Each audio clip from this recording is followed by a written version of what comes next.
नमस्कार मित्रों, astrology with Shyam Kumar Sharma channel में आपका स्वागत है। और मैं भगवान श्री कृष्ण जी से प्रार्थना करूंगा कि आपके घर के सभी दुख दरिद्र दूर करें, आप सब सुखी रहें, आप स्वस्थ रहें और आप सबको जो है लक्ष्मी कभी कभी ना आए, सफलता मिलती रहे ज़िंदगी में। आज हम जिस विषय पर बात करने जा रहे हैं मित्रों, वो है नक्षत्र जो हैं उनमें क्या क्या, कौन से नक्षत्र में जब आप पैदा होते हैं तो कौन सा फल आपको मिलता है। लेकिन सबसे पहले, जैसा कि मैं हर रोज़ करता हूँ, आपको एक दृष्टांत सुनाऊंगा कि कलयुग जो है उसको किस जगह रहने के लिए महाराजा परीक्षित जो थे उन्होंने वरदान दिया कि तुम इस जगह रहो। तो अब शुरू करते हैं। क्या हुआ कि महाराजा परीक्षित जो थे वो एक दिन सरस्वती नदी के तट पर पहुँचे। वहाँ उन्होंने क्या देखा, सरस्वती नदी जो है उसके तट पे पहुंचते हैं, बड़ा मनोरम दृश्य है। लेकिन वहाँ एक चीज़ देखी उन्होंने, क्या देखा कि एक बिल्कुल श्वेत रंग यानी काले रंग का जो आदमी है, उसने मुकुट लगा रखा, बड़ा अच्छा राजाओं वाला वेशभूषा बना रखी है, और वो एक बैल और एक गाय को हाँकता हुआ ले जा रहा है और उनको इतनी बुरी तरह से मार रहा है कि वो जो बैल है वो डर के मारे बार बार जो है उसका जो है मलमूत्र जो है वो निकल रहा है, और गाय जो है वो भूख प्यास से तड़पती हुई बहुत कमज़ोर सी नज़र आ रही है, और वो फिर भी उनको मारते हुए ले जा रहा है। तो महाराजा परीक्षित ने सोचा कि मेरे राज में ऐसा कौन सा पैदा हो गया जिसको मेरा डर नहीं है, क्योंकि महाराजा परीक्षित जो थे वो धर्म और न्याय को न्याय देने वाले महाराजा के रूप में विख्यात थे। उनके प्रजा में कभी भी कोई दुख तकलीफ नहीं होती थी। लेकिन उन्होंने देखा कि मेरे राज में ये ऐसा हो रहा है, एक बैल जो है उसके बेचारे के एक पैर नहीं है, 3 पैरों के साथ वो चल रहा है, फिर भी उसको मार के ले जा रहा है, और एक गाय जो है वो कमज़ोर सी गाय को पीटता हुआ ले जा रहा है। तो उनसे वो देखा नहीं गया। उन्होंने क्या किया, अब उन्होंने वहीं पहुंचे उनके पास, और कहते अरे तू कौन है जो बलवान होकर भी मेरे राज्य के इन दुर्बल प्राणियों को जो मार रहा है। तूने नट की भांति वेश राजा का बना रखा है, परंतु कर्म तू नीच व्यक्ति कर रहा है। तो अब ये मेरे राज में तेरी हिम्मत कैसे होगी, और तू कैसे ये करने वाला है। अब ये है कि वो कहते कि अगर तुम अगर तू इनसे व्यवहार करता रहेगा तो मैं तेरी एक भुजा, जिस भुजा से तू इनको मारा वो काट डालूंगा। तब बैल जो है वो बोलता है, बैल क्या कहता है कि हे प्रभु,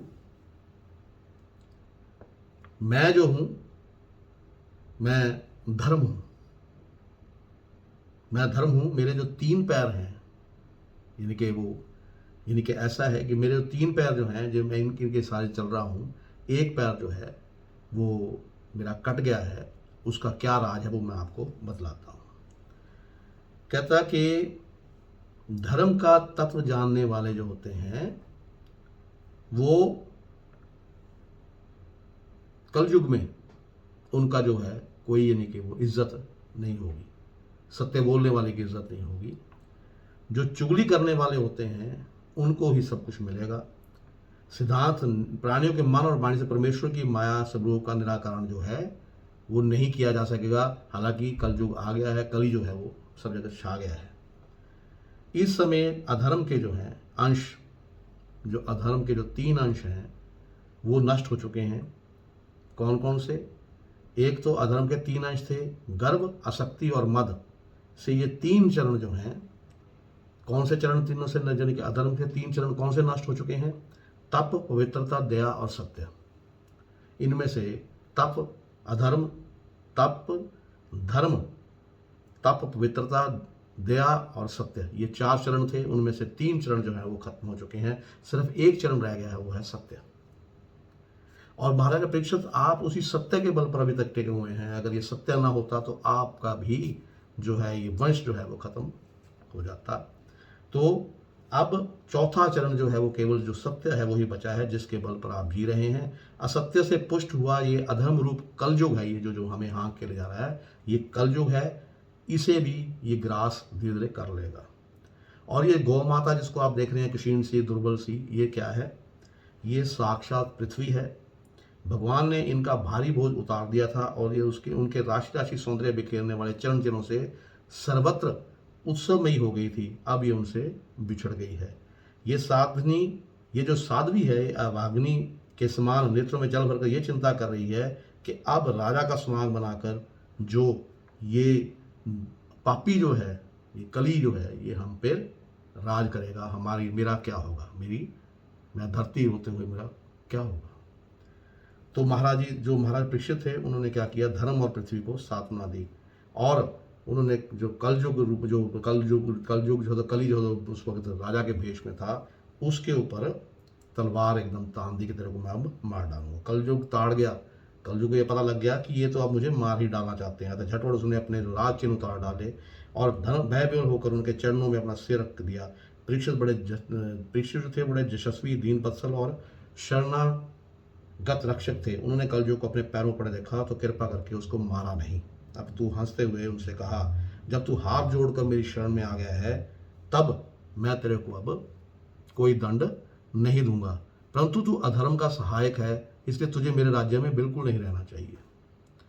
तेरे राजाओं के शरीर में, अगर तू राजाओं के शरीर में रह लिया तो लोभ, झूठ, चोरी, दुष्टता, सर्वदम त्याग, दृढ़ता, कपट, कला, दंभ और दूसरे पापों की बढ़ोतरी होने लग जाएगी और अब हो भी रही है। तो जो महाराज परीक्षित की ये बात जब सुनी कलयुग ने कि मेरे को भी ये तो देश निकाला देना है, तो उसने कहा, प्रभु मैं कहाँ जाऊँ, जहाँ भी मैं जाऊँगा वहाँ आपकी तलवार मेरा पीछा करेगी। मुझे आप वो जगह बता दीजिए जहाँ मैं रह सकता हूँ। मैं आपसे वादा करता हूँ कि उन जगहों के सिवाय मैं और कहीं नहीं रहूँगा। तो क्या कहा कली ने क्या कहा, उन्होंने कहा कि आज्ञा से मैं जहाँ भी रहने का विचार करता हूँ वहीं देखता हूँ कि आप तलवार उठाकर धनुष पर बाण चढ़ाकर मेरे खड़े हैं और मुझे वो स्थान बताइए जहाँ मैं शांति से रह सकूँ। कलयुग की प्रार्थना स्वीकार करते हुए राजा परीक्षित ने उसे 4 स्थान दिए थे। 4 स्थान कौन से थे? द्यूत, मद्यपान, स्त्री संग और हिंसा। इन स्थानों में क्रमशः असत्य, मद, आसक्ति और निर्ता, ये 4 प्रकार के अधर्म जो है ये निवास करते हैं। उसने और भी स्थान मांगे, तब समर्थ परीक्षित ने उसे रहने के लिए एक और स्थान दिया। जानते हैं क्या स्थान दिया? रहने के लिए दिया सोना, कि अब तुम सोने में रहोगे। इस प्रकार कलयुग के 5 स्थान हो गए, झूठ, मद, काम, बैर और रजोगुण। परीक्षित देव इन्हीं 5 स्थानों से अधर्म का मूल कारण कली आज भी उनकी आज्ञाओं का पालन कर रहा है और इन सब चीज़ों में निवास करता है। इसलिए आत्म कल्याणी कामी जो पुरुष को इन 5 स्थानों का सेवन कभी नहीं करना चाहिए। अब क्या हुआ कि इसके जो धर्म गुरु होते हैं, जो सत्य को जानने वाले हों, वो इन 5 चीज़ों का जो है वो त्याग करते हुए पृथ्वी पर भ्रमण करते हैं। और ये तो था मैं कलयुग को जो स्थान दिए थे भगवान परीक्षित ने, वो मैंने आपको बतला दिए। अब मैं आपको बतलाता हूँ कि नक्षत्र में जो नक्षत्र, कुछ नक्षत्र में बताऊँगा जिनमें पैदा होने के क्या फल होते हैं, ताकि आप उसका जो है फ़ायदा आप उठा सकें और उसके अनुसार अपना देख सकें। सब सर्वप्रथम बात करेंगे अश्विनी नक्षत्र की। मित्रों, मेष राशि एवं केतु के इस नक्षत्र में उत्पन्न हुए बच्चे का जीवन जो प्राय संघर्षशील होता है। अगर अश्विनी नक्षत्र के प्रथम चरण में आप पैदा हुए हैं तो अपने पिता के लिए कष्टकारी होंगे। दूसरे चरण में अगर आप पैदा हुए हैं तो आपके जीवन भर आप फिजूल खर्ची करते रहेंगे। अगर तीसरे चरण में आप पैदा हुए हैं अश्विनी नक्षत्र के, तो आप हमेशा सैर करते रहेंगे, घूमते रहेंगे। और चौथे नक्षत्र में अगर आप पैदा हुए हैं तो आपको शारीरिक कष्ट जो है वो बना रहेगा। ये तो हो गया अश्विनी नक्षत्र। उसके बाद मित्रों आता है आश्लेषा नक्षत्र। आश्लेषा नक्षत्र जो है वो कर्क राशि एवं बुध के नक्षत्र के जातक प्राय चंचल एवं क्षुद्र बुद्धि वाले होते हैं और परिवर्तनशील, उनको बदलता रहना पसंद, उनको एक ही जगह रहना पसंद नहीं होता। अगर उनके आश्लेषा नक्षत्र के प्रथम चरण में आपका जन्म हुआ है तो विशेष दोष नहीं होता, और दूसरे चरण में जो अगर पैदा हुए हैं तो पैतृक जो संपत्ति है वो आपकी बिक सकती है, वो खत्म हो सकती है। और अगर तीसरे चरण में आप पैदा हुए हैं तो माता पिता के लिए गंडात शूल तथा गंडात शूल होगा। और चतुर्थ चरण में अगर होगा तो अश्लेषा के चतुर्थ चरण जो है वो पिता के लिए अनिष्टकारी वो जातक होता है जो चतुर्थ चरण में पैदा होता है। इसके बाद अब आ जाएगा मगा नक्षत्र। सूर्य राशि और केतु के नक्षत्र में उत्पन्न जातक स्पष्टवादी, शीघ्र क्रुद्ध होने वाला, उद्यमी और धन्यवान होता है। प्रथम चरण में अगर उत्पन्न हो तो माता पिता को कष्ट या मातृपक्ष को हानि हो सकती है। और अगर दूसरे चरण में हो तो पिता के लिए हमेशा परेशानियां बनी रहेंगी। तीसरे चरण में जन्म होता है तो शुभ होता है, और चतुर्थ चरण में अगर जन्म हो तो विद्या धन आदि के लिए शुभ होगा। ये होगा मित्रों मगा नक्षत्र। अब आ गया ज्येष्ठा नक्षत्र। मंगल की राशि वृश्चिक एवं बुध के नक्षत्र में उत्पन्न जातक सरल हृदय, तीक्ष्ण बुद्धि, धर्मपरायण और उन्नति के कार्यों में अनेक बाधाओं से युक्त होते हैं। उन्नति होती है लेकिन बाधाएं आती हैं। ज्येष्ठा नक्षत्र के अगर प्रथम चरण में कोई बच्चा पैदा होता है तो बड़े बच्चे, अगर उसका कोई बड़े भाई होगा तो उसके लिए वो अनिष्टकारी होता है। दूसरे चरण में पैदा होता है तो आपका जो छोटा भाई होगा उसके लिए आप नेष्ट हो सकते हैं। और तीसरे चरण में अगर पैदा होता है तो पिता के लिए अरिष्टकर होता है। और चौथे चरण में अगर पैदा होते हैं तो जातक संयम एवं अपने लिए और अपने पिता के लिए अनिष्टकारी होता है। तो मित्रों, ये तो हो गया ज्येष्ठा नक्षत्र जो है। ये अपनी कुंडली में आप देख लीजिए, उसमें लिखा होता है कि किस नक्षत्र के किस चरण में आप पैदा हुए हैं। अगर ये नक्षत्र जो मैं बता रहा हूँ इनमें आपके नक्षत्र नहीं आते तो आपको जो है बेनिफिट है। अब है अभुक्त मूला नक्षत्र। मूला नक्षत्र ज्येष्ठा नक्षत्र का अंतिम 2 घटियां और मूल नक्षत्र के आरंभ की 2 घटियां, 4 घटियां अभुक्त मूल गंड क्षेत्र कहलाते हैं, गंड नक्षत्र कहलाते हैं। इसमें उत्पन्न कन्या, पुत्र, पशु और नौकर कुल के लिए अनिष्टकारी होते हैं। इसमें उत्पन्न बच्चे को बिना शांति कराए, नहीं पंडित से बगैर शांति कराए जो बच्चे इस मूला नक्षत्र में पैदा होते हैं तो इसको उनको नहीं देखना चाहिए। अब है अभुक्त मूल। इसमें इसका एक और पार्ट है जिसको कहते हैं अभुक्त मूल।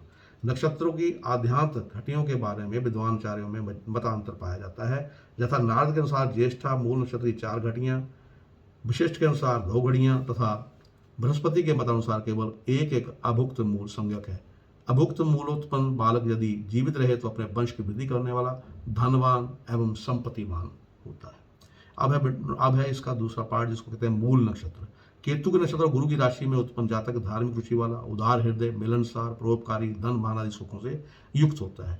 चरण भेदानुसार मूला नक्षत्र के प्रथम चरण में आप पैदा हुए हैं तो अपने पिता की हानि आप कर सकते हैं। दूसरे चरण में अगर पैदा हुए हैं मूला नक्षत्र के तो माता को हानि होती है। तीसरे चरण में धन का नाश होता है और चौथे चरण में अगर आप पैदा हुए हैं तो वो शुभ होता है। नक्षत्र की पूरी शांति करवा लेने से कोई अरिष्ट नहीं होता। मूला नक्षत्र और रविवार दोनों के योग में उत्पन्न कन्या ससुर के लिए अनिष्टकारी होती है। अब मूल नक्षत्र जो मैंने आपको बता दिया, अब आ गया आपका रेवती नक्षत्र। रेवती बुध के नक्षत्र और गुरु की राशि मीन में उत्पन्न जो जातक है सर्वप्रिय, विद्यावान, सुंदर आकृति, बर्तकशील और धम्मान होता है। रेवती नक्षत्र के बारे में बता रहा हूं मैं। रेवती के प्रथम चरण में जन्म हो तो राजा के समान वैभवशाली, दूसरे में तो मंत्री के समान सुख साधनों से युक्त और तीसरे में जन्म होने से धनवान तथा चतुर्थ में जन्म होने से माता पिता के लिए अरिष्टकारी होता है। तो ये मैंने आपको कुछ जो नक्षत्र हैं जिनके फल जो हैं वो आपकी ज़िंदगी के लिए थोड़ा सा नुकसानदायक होते हैं या किसी चरण में अच्छे होते हैं मैंने बताया। आशा है आपको ये जो है मेरा विषय पसंद आया होगा। और मैं जैसे कि मैंने आपको बताया कि जो 5 स्थान जो उनको दिए थे अपना महाराज परीक्षित ने, जहाँ कलयुग रहता है वहाँ जाने से आप सबको बचना चाहिए। वो कौन कौन से है, कौन सी चीज़ों से बचना चाहिए आपको कि एक तो झूठ, मद, काम, बैर और रजोगुण, इनसे आप अगर बचे रहेंगे तो ज़िंदगी आपकी सफल रहेगी। और कोशिश कीजिए कि इनसे बचिए, आपकी ज़िंदगी में सफलता के झंडे गाड़ेंगे आप। तो इसी के साथ मैं अपनी वाणी को विराम देता हुआ एक बार फिर से प्रभु से प्रार्थना करेंगे कि आपको सुखी रखे, खुशी रखे और आर्थिक रूप से उन्नत रखे। और मित्रों, मेरा अगर वीडियो पसंद आता है तो शेयर जरूर कीजिए। शेयर करेंगे तो औरों को भी फायदा होगा, क्योंकि मैं इसमें नक्षत्रों का बताया, नक्षत्रों का औरों को भी पता लगेगा। तो इसी के साथ मैं आपसे अब विदा चाहूँगा। नमस्कार।